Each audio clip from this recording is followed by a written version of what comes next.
Palang araw po sa inyo lahat. Sa mga taong hindi po nakakalimot po mag-follow, like, and share po, ay gagabayan ng Diyos ang makapangyarihan sa lahat sa kanilang mga ginagawa sa araw-araw. At palagi po sila ay dadalangin na ligtas po sila sa lahat ng kapamakan. Ang isishare ko po sa inyo ay orasyon gamot sa lahat ng sakit, spiritual man o physical na karamdaman po. Kung may sakit po kayo na spiritual, pwede rin po sa spiritual po ito. At higit mas mabisa ito sa physical na karamdaman po.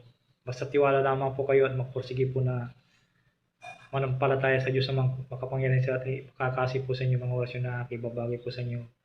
Na ito po ay magagamit sa pang-araw-araw po. Usalin lamang sa inyong isipan at po sa dibdib o tubig inumin po. Narito po ang orasyon po.